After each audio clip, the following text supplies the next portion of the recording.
우리에게 주시는 하나님의 말씀은 창세기 7장 1절부터 5절, 히브리서 11장 7절을 연이어서 함께 합독하겠습니다. 여호와께서 노아에게 말씀하셨습니다. 너는 가족을 이끌고 배로 들어가거라.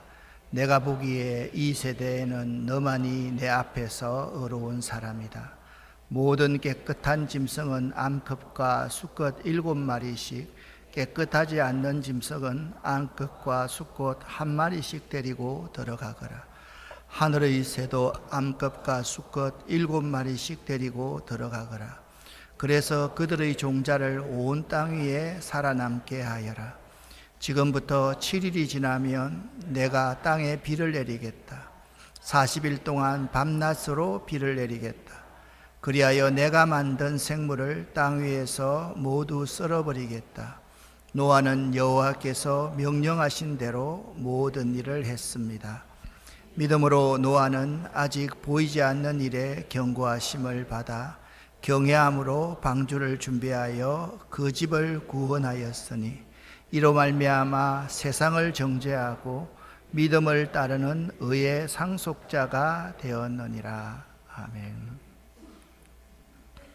교회란 단어는 헬라어 에클레시아인데 불러냄을 받은 사람들의 모임이라는 의미입니다.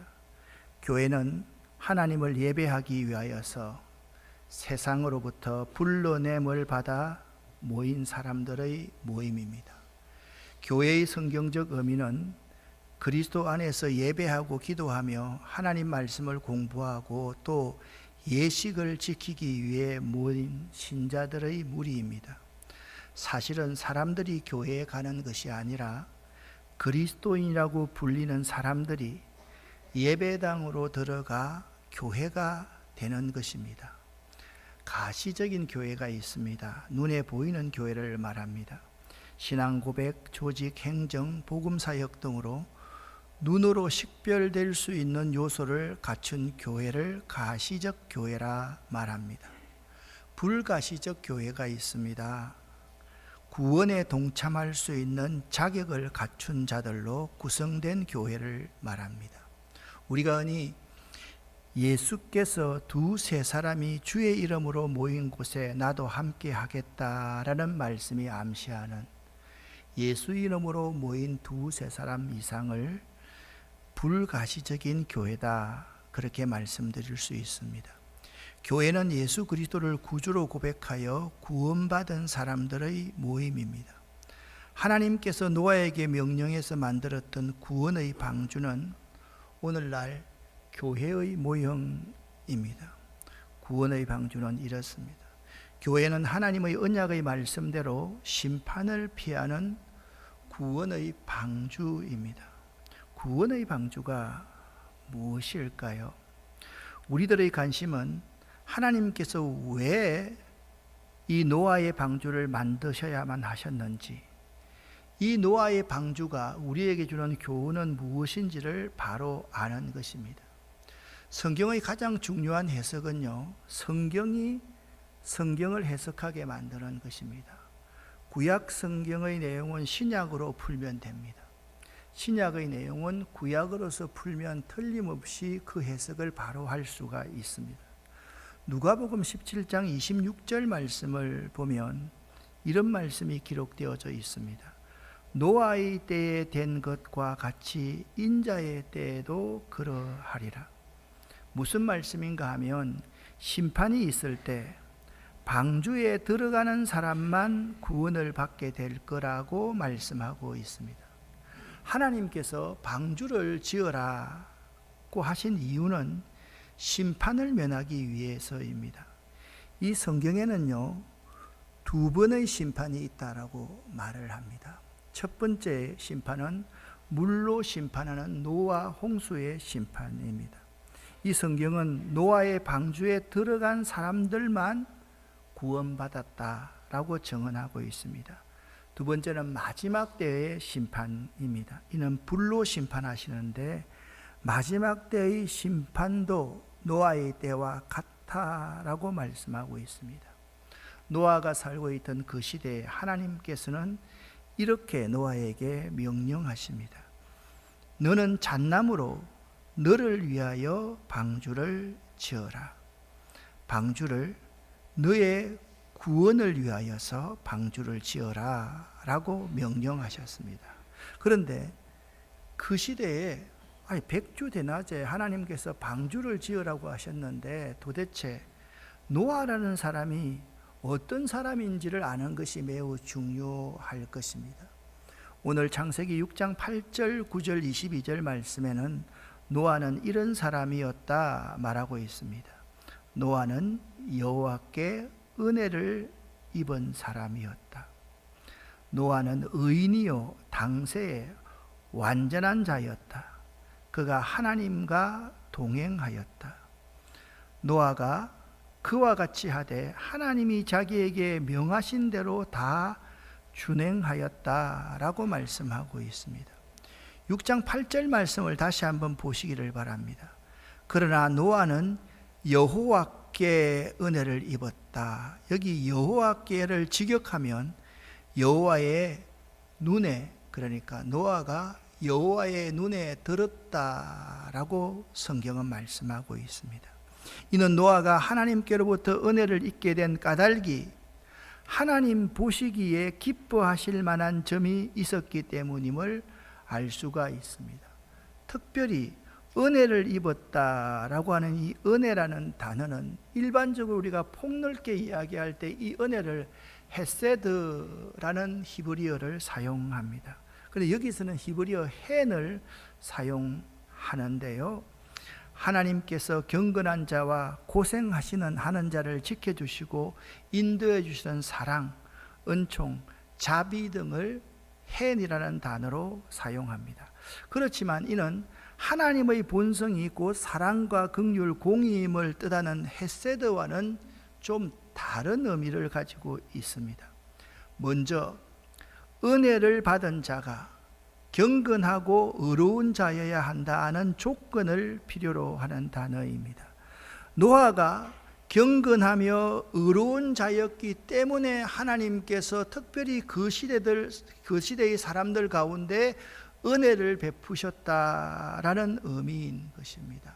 노아는요, 하나님과 사람들이 보기에도 경건하며 의로운 자로 살았음을 알 수가 있습니다. 노아는요, 그 시대 사람들과 비교해 볼 때, 그러니까 노아도 죄인입니다. 그런데 노아는 그 시대의 사람들과 비교해 볼 때 하나님과 사람이 볼 때 경건하고 정직하게 살아가려고 노력한 사람이었고요, 하나님과 사람들이 볼 때 부끄럽지 않는 자가 되기 위해 성실하게 노력하는 사람이었고요, 노아는 하나님을 경외하며 하나님의 말씀과 더불어 동행하는 곧고 바른 삶을 살려고 노력했던 좋은 신앙인이었기 때문에 하나님께서 노아에게 명령하신 것입니다. 노아는 의인이요 당세에 완전한 자라. 그가 하나님과 동행하였다라고 말씀하고 있고, 이는 노아가 죄인임에도 불구하고 하나님과 동행하였기 때문에 당대의 의인으로 완전한 자로 인정받았다는 사실을 말씀해 주고 있습니다. 우리들도 마찬가지입니다. 비록 우리들이 죄인이지만 하나님과 사람이 볼 때 경건하고 정직하게 살아가려고 노력해야만 하고요, 하나님과 사람 앞에서 부끄럽지 않는 자가 되기 위해 성실히 노력해야 하고요, 그분을 잘 경외하며 하나님의 말씀과 더불어서 동행하는 자가 되어야만 합니다.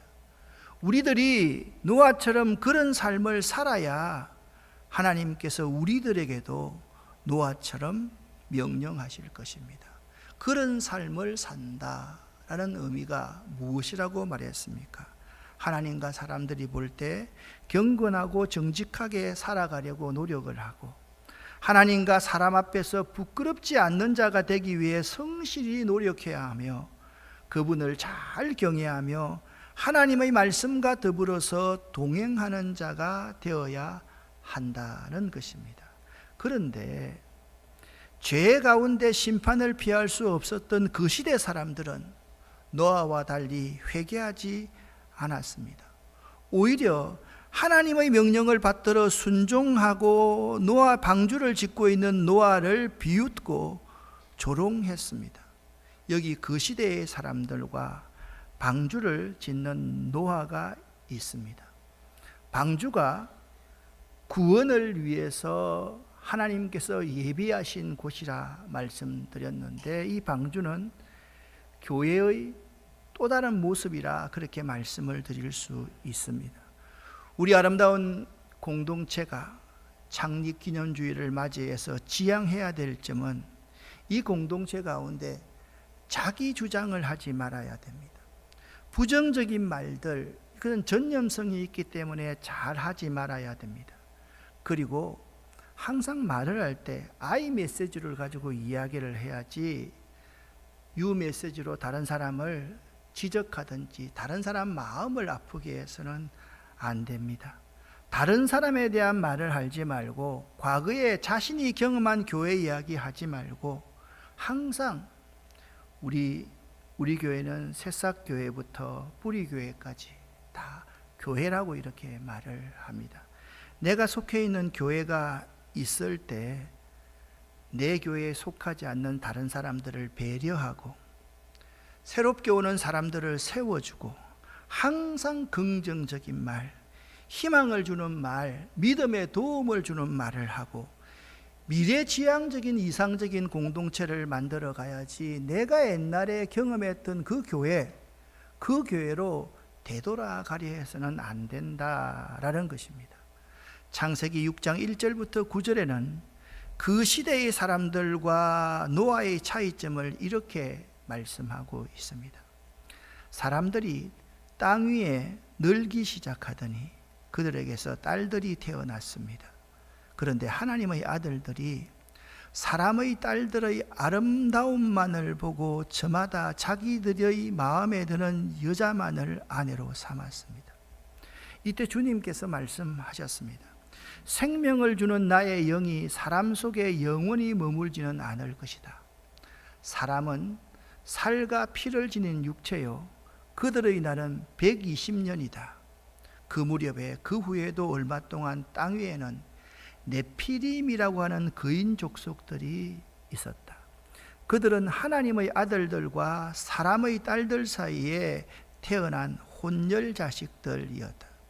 그들은 옛날에 있던 용사들로서 유명한 이름 있는 사람들이었다. 주님께서는 사람의 죄악이 세상에 가득 차고 사람들의 마음에 생각하는 모든 계획이 언제나 악한 것뿐임을 보시고서 땅 위에 사람 지으셨음을 후회하시며 마음 아파하셨고 탄식하셨다. 내가 창조한 피조물이지만 사람을 이 땅 위에서 썰어버리겠다. 사람뿐만 아니라 짐승과 땅 위에 기어다니는 것과 공중의 새까지 그렇게 썰어버리겠다. 그것들을 만든 것이 후회되는구나 라고 하나님께서 말씀하셨습니다. 그러나 역접속사입니다. 노아만은 주님의 은혜를 입었다. 노아는 당대에 의롭고 흠이 없는 사람이었으며 노아는 하나님과 동행하는 사람이었다. 이 그림을 보십시오. 노아 시대의 사람들은 이렇게 먹고 마시고 즐기면서 하나님 앞에 타락된 삶을 살았습니다.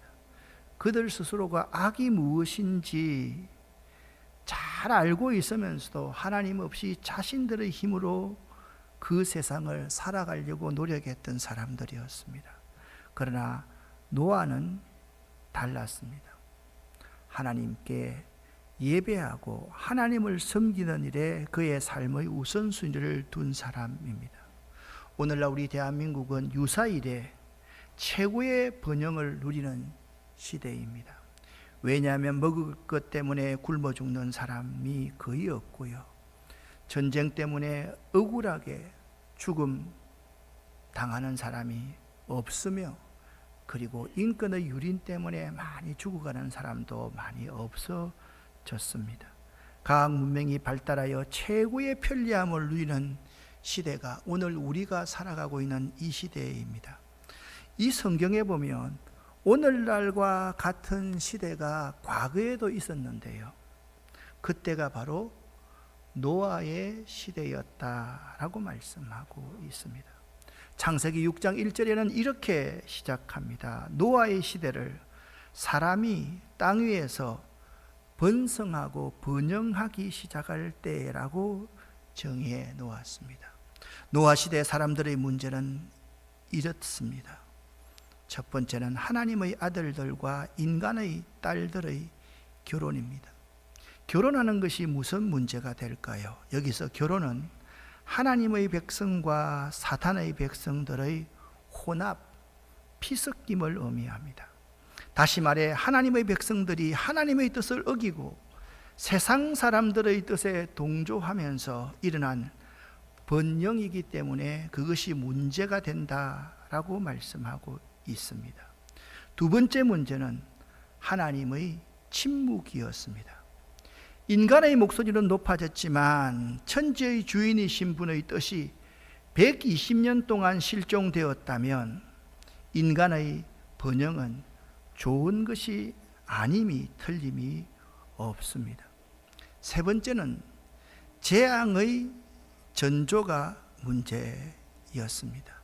유일하게 하나님의 음성을 들은 노아가 지금까지 보지 못한 방주를, 그것도 산 꼭대기에서 120년 동안이나 짓고 있는 것을 보면서도 사람들은 그것이 의미하는 바를 깨달으려고 하지 않았고 자기 인생의 번영에만 바빴기 때문에 그 번성은 재앙으로 이어지게 된 것입니다.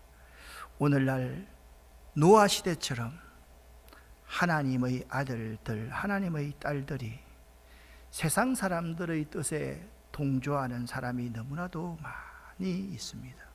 문제가 있는데 그 문제를 믿음으로 해결하려고 하지 않고 세상적인 것으로 해결하려고 함에도 불구하고 부모들은 전혀 한마디 그 아이들을 지도할 줄 모릅니다.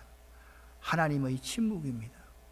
주의 종들이 하나님의 말씀을 전하는 일에 전심전력을 다해야 됨에도 불구하고 바쁘다는 핑계로 적당하게 이렇게 조그마한 메모지에 첫째, 둘째, 셋째 메모해서 설교해 버리는 현실입니다. 재앙의 전조가 곳곳에 보여지고 있는데 사람들은 그것을 대수롭지 않게 여깁니다. 저는 지난주도 잠깐 말씀을 드렸는데 하나님이 혹시나 우리나라를 치실까 참 걱정하는 마음이 있습니다. 우리들이 지금처럼 생활하고 행동한다면 하나님께서 우리를 손보실 날도 분명히 있을 수 있다라는 점을 우리는 기억할 수 있어야만 됩니다. 노아의 시대와 오늘날은 매우 유사합니다.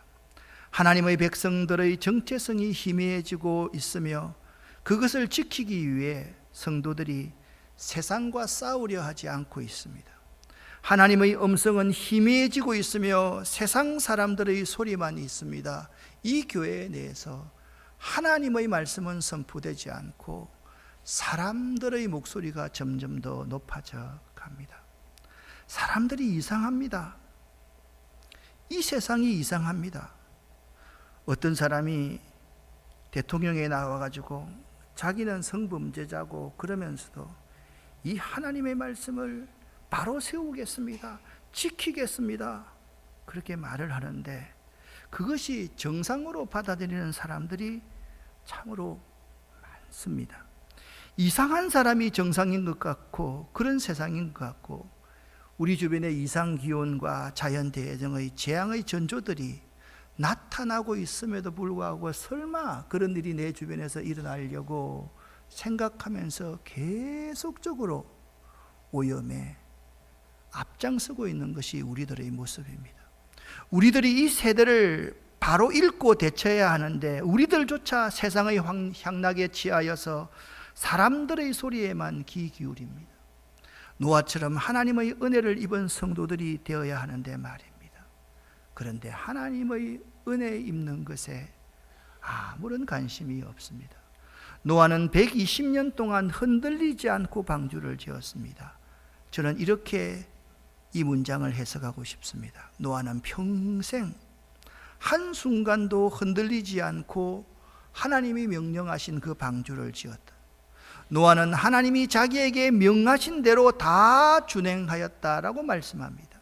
히브리서 11장 7절 말씀에 노아에 대해서 이렇게 증언합니다. 믿음으로 노아는 아직 보지 못한 일에 경고하심을 받아 방주를 예비하여 그 집을 구원하였다 말씀하고 있습니다. 120년에 걸친 노아의 인내와 믿음, 소망이 응축되어 있는 한 말씀이 노아가 하나님이 명하신 것을 다 준행하였더라입니다. 전력을 기울여 방주를 짓는 그 오랜 기간 동안 당대의 사람들은 노아에게 가진 조롱과 모욕을 하고 또한 노아를 미치광이 취급을 하였습니다. 그러나 노아는 믿음으로 하나님의 명하신 것을 다 준행하여 그 결과 자신과 자신에게 속해 있는 가족과 자신에게 속한 짐승들을 구원하였다라고 말씀하고 있습니다. 이는 오늘날 각종 불법과 불경건이 난무하는 현 시대를 살아가고 있는 우리 성도들에게도 역시 절실하게 요구되는 자세입니다.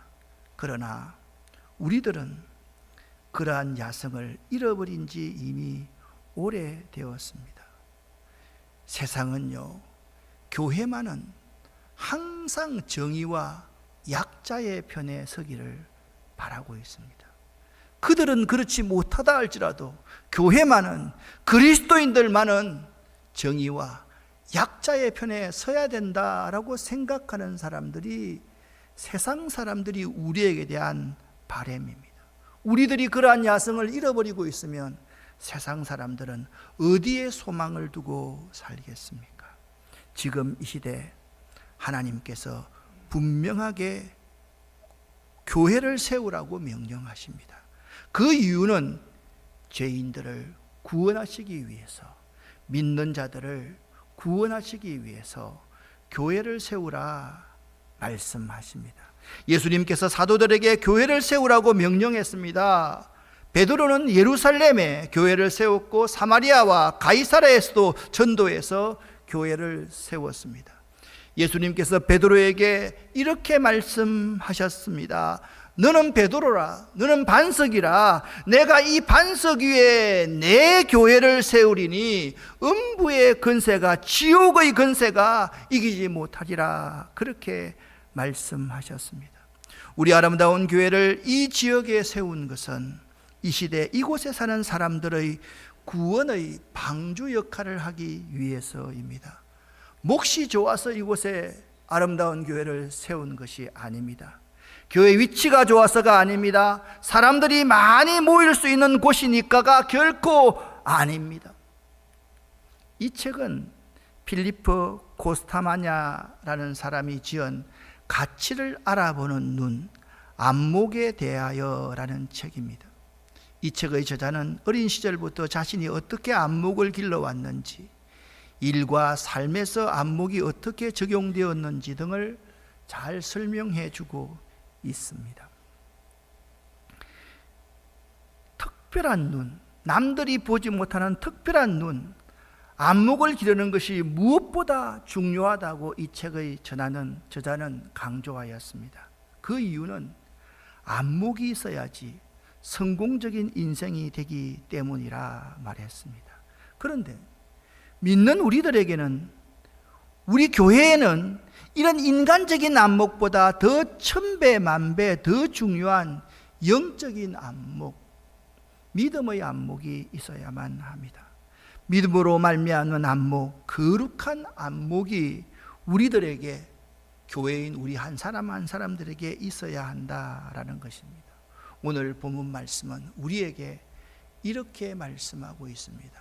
사랑하는 성도 여러분, 노아 같은 성도 여러분, 방주를 지으십시오 라고 말씀하고 있습니다. 구약 성경에서 유일하게 딱 2번 사용된 한 단어가 있습니다.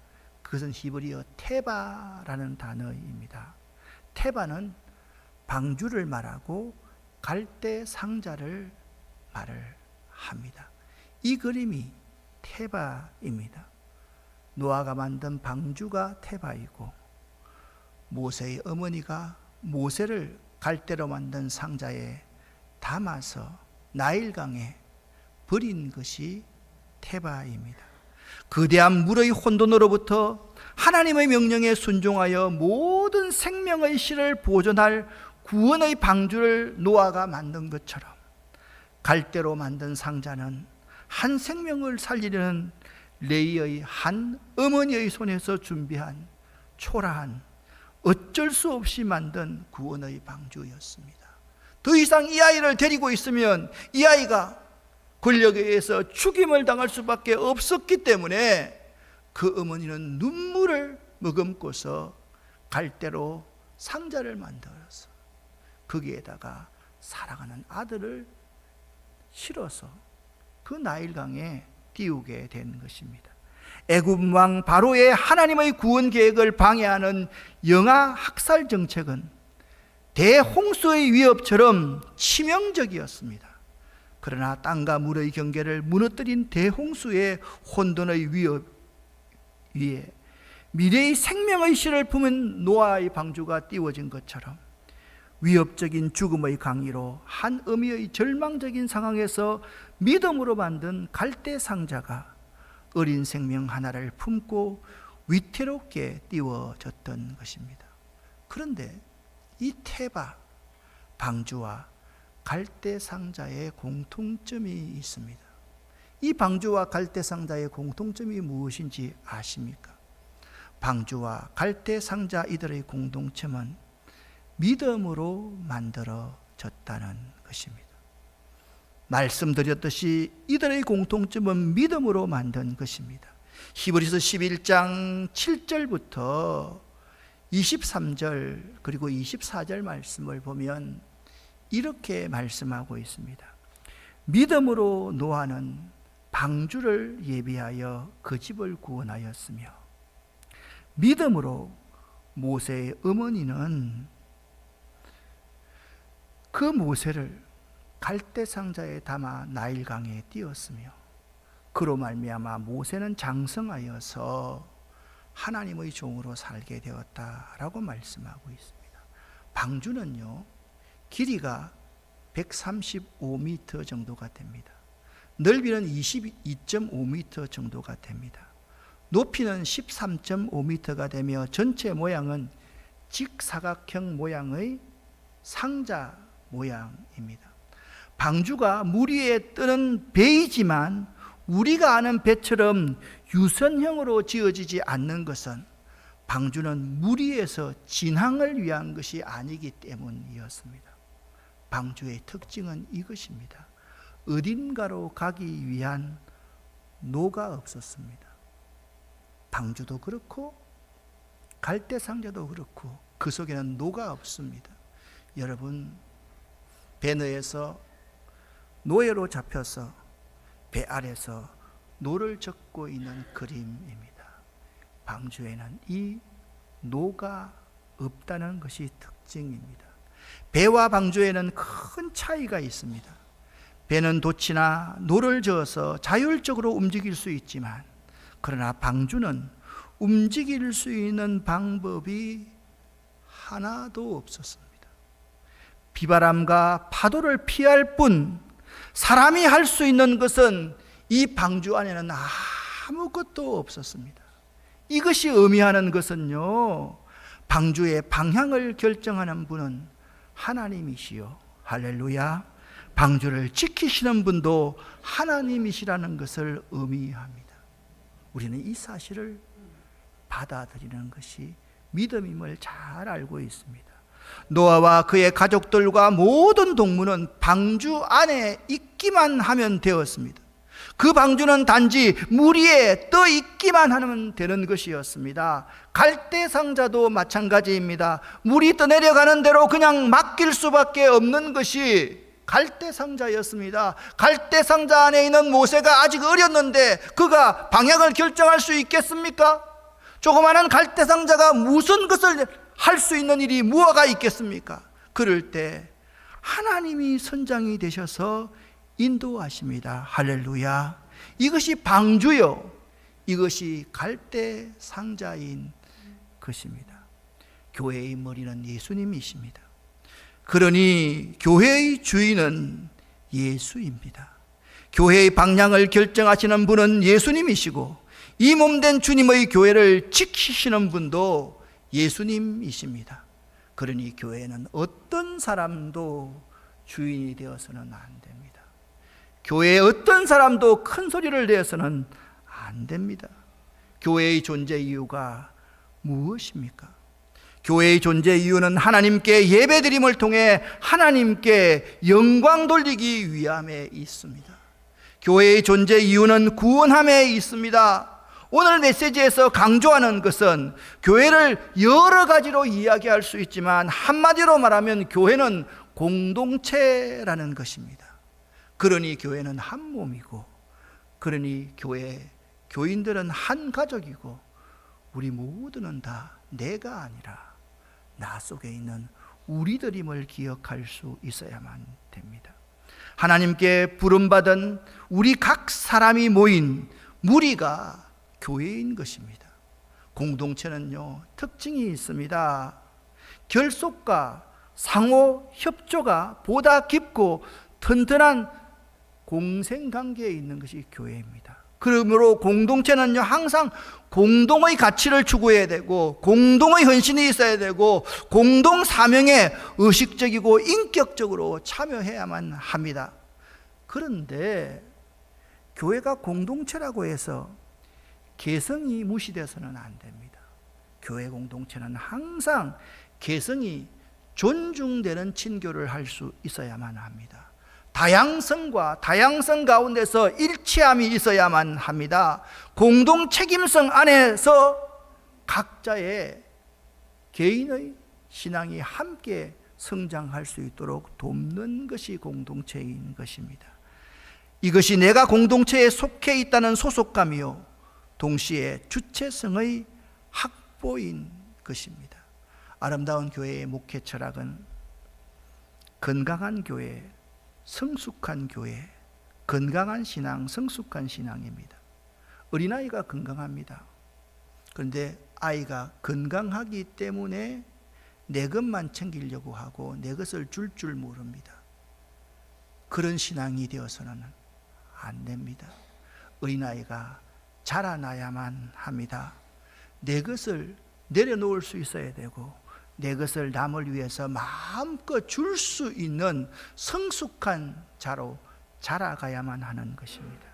건강한 교회, 건강한 그리스도인이 된다는 것은 교회인 성도 한 사람 한 사람이 각자의 삶의 자리인 가정과 직장과 사회 속에서 더불어 함께함이 넓고 깊어지는 것이며, 그런 성도들이 교회에 많이 모여 있을 때 교회는 더 넓고 깊어지는 것입니다. 이것이 교회입니다.